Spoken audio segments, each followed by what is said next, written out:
Before we leave our year of Bible survey, we're going to get a feel for what happened for the first 300 years of the church. We pick up our history with Nero, who was the insane Caesar who burned Rome and probably beheaded Paul and crucified Peter. He sewed living Christians inside the skins of animals and then had them ripped apart by dogs as entertainment at his parties. With the death of Paul and Peter, the collection of the writings of the apostles began in earnest.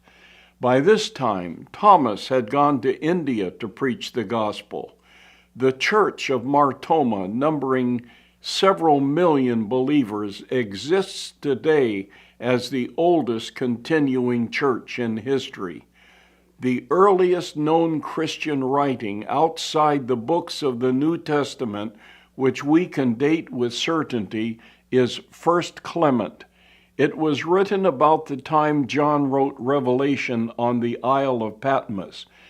It's a letter from the church in Rome to the church in Corinth. It describes a dispute between the young men and the established presbyters of the church there. The young rebels claimed special spiritual gifts and words of knowledge, which was being squashed by the leadership. Clement urges harmony among them. Between AD 98 and 180, things got worse and worse for the church. Trajan was the Roman emperor. Martyrdom of Christians was a common occurrence during this time. Intense persecution of Christians broke out in Asia Minor, where Pliny was governor. He writes of his orders to kill all those who will not recant their faith. He wrote, "In any case, obstinacy and unbending perversity deserves to be punished."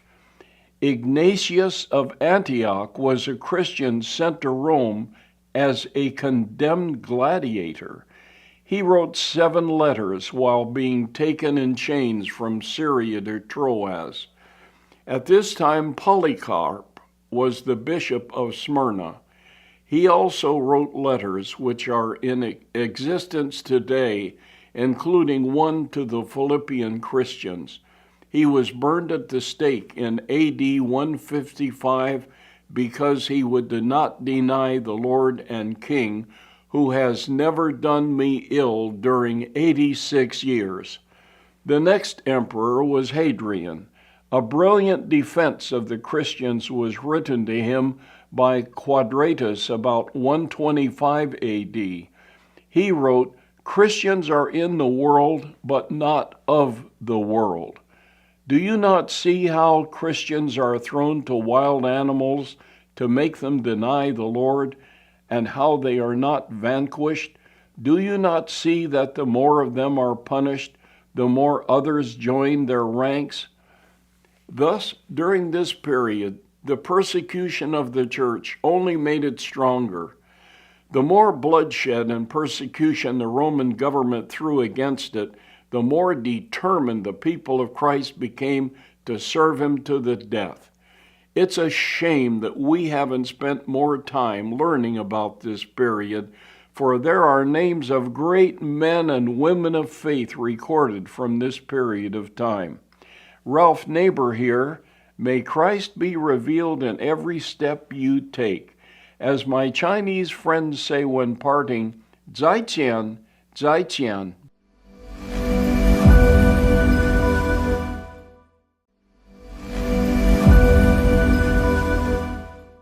We continue to learn about the church in the first 300 years after the Bible was written.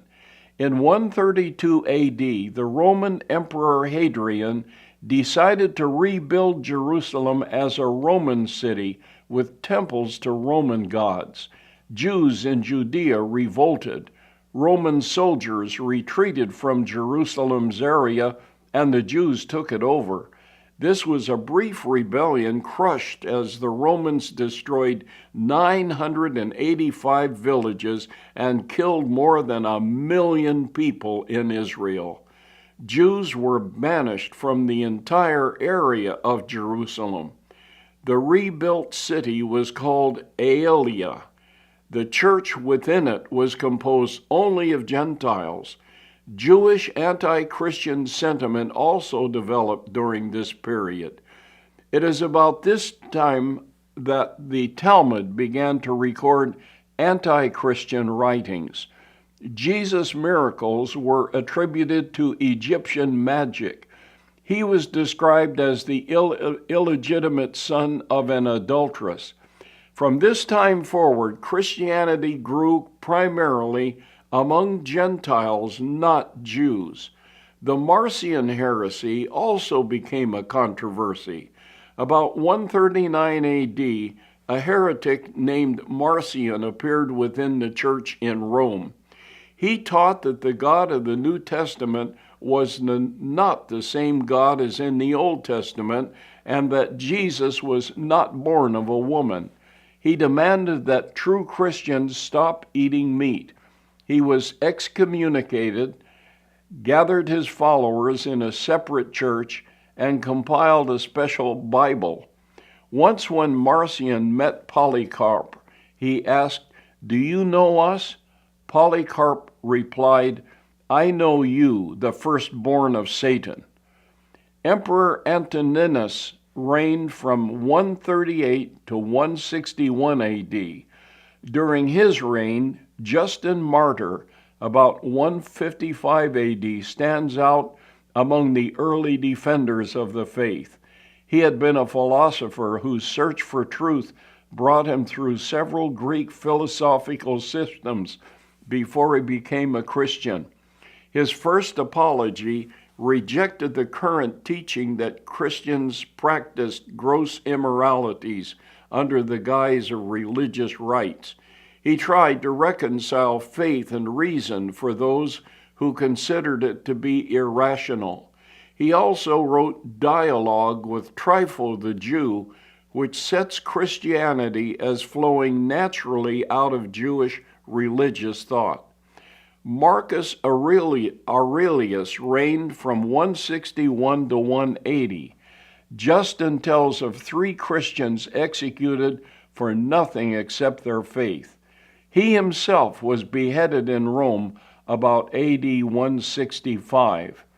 In the period immediately following the New Testament, bishop and presbyter were terms used interchangeably. And in the 2nd century, the term bishop was considered to be above the presbyter, who was in turn above the deacon. The supervision of the clergy in the area became one of the chief functions of the bishop's duties. His territory was called a diocese. With this, the development of a hierarchy began. It was strongly resisted by many Christian house churches, and 2 streams of church life began to develop. One would lead to a formal church, and the other would lead to a simple lifestyle like the one described in the book of Acts. Ralph Neighbour here. May Christ be revealed in every step you take. As my Christian friends say when parting, 再见, 再见.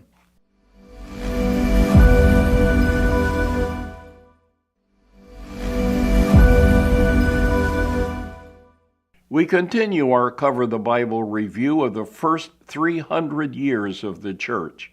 About 168 AD, Theophilus was born of pagan parents. Converted to Christianity, he became the bishop of the Diocese of Antioch.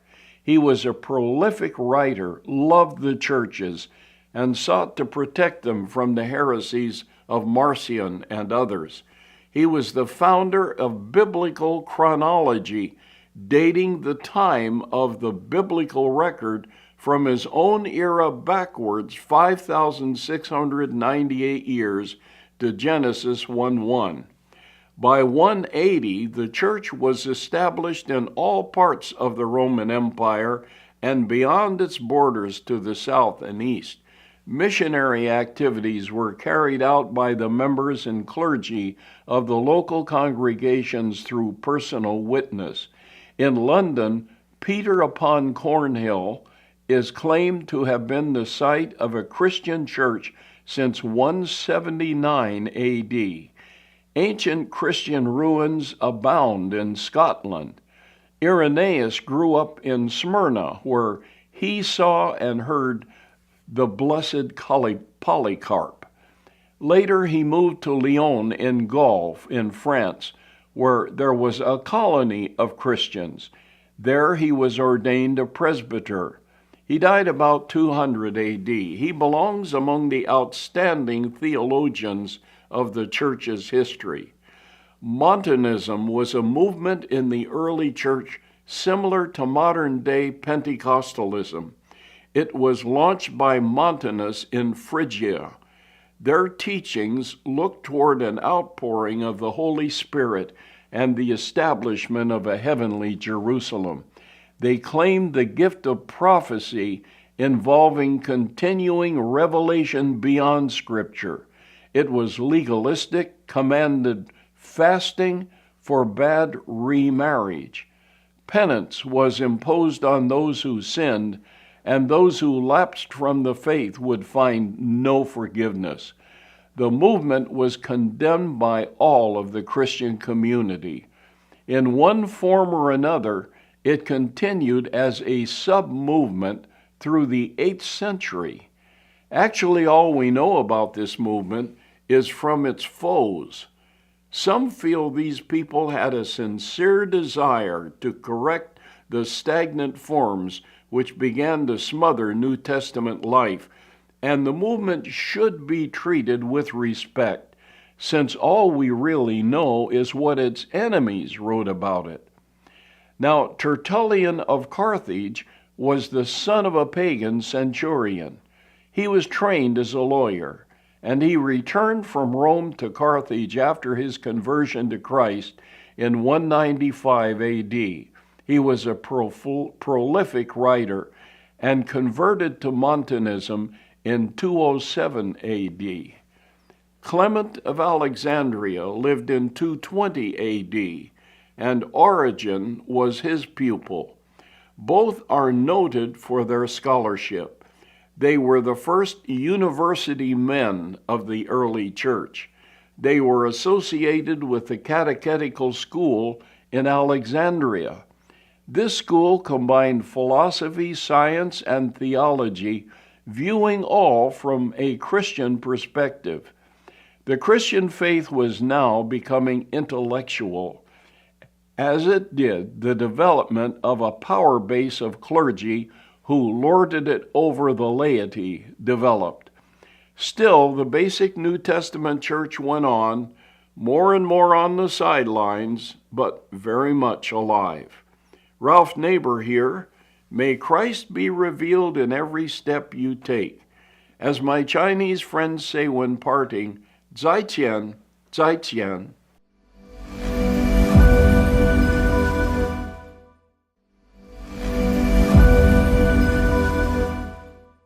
Today you can follow along as we take a trip through the 300 years which followed the Bible.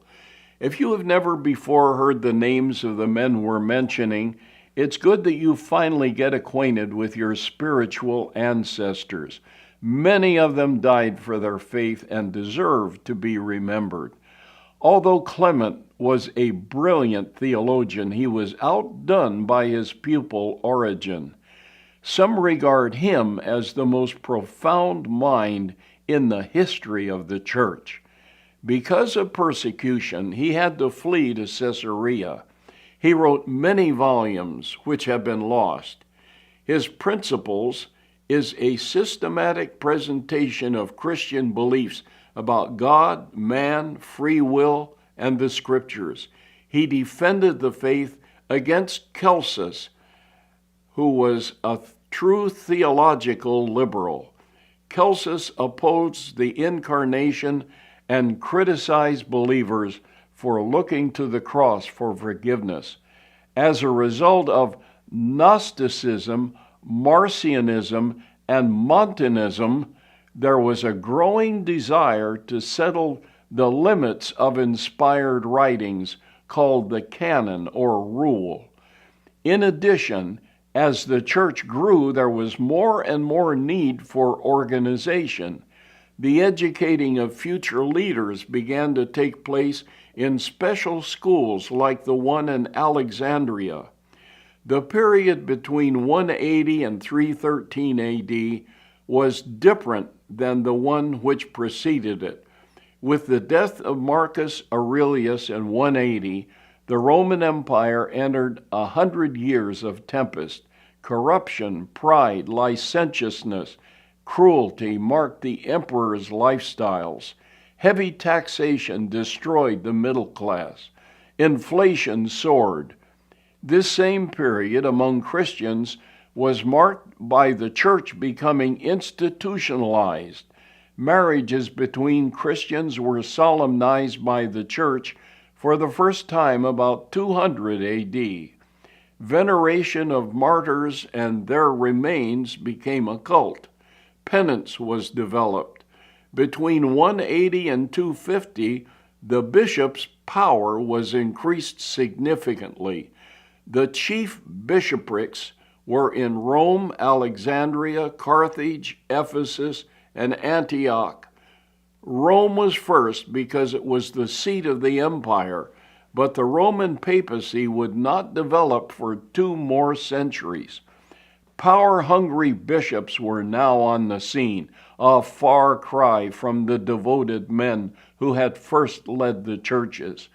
A distinctive clerical class developed, all subordinate to the bishops. In Asia Minor, groups of bishops and clergy first met in synods to discuss point of doctrine and coordinate activities. This quickly spread to the other parts of the empire. Alexandria and Rome were further elevated to the status of patriarchates. The time of the Decian persecutions began in 249. Many Christians were put to death. Many others denied the faith. Some Christians purchased certificates of participation in pagan sacrifices and did not actually participate in them. This was one of the darkest points in the life of the early church. The slaughter of innocent Christians was terrible. We may be grateful for those who stayed by their faith and who passed the faith on to the next generations. We are the product of their courage. Ralph Neighbour here. May Christ be revealed in every step you take. As my Chinese friends say when parting, 再见, 再见.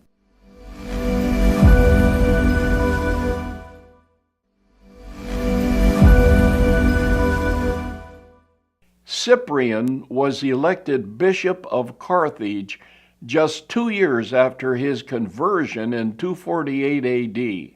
He died in 258.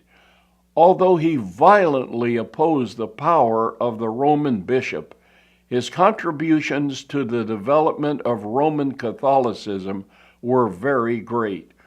Due to the Decian persecutions, he fled from Carthage only to give himself up later.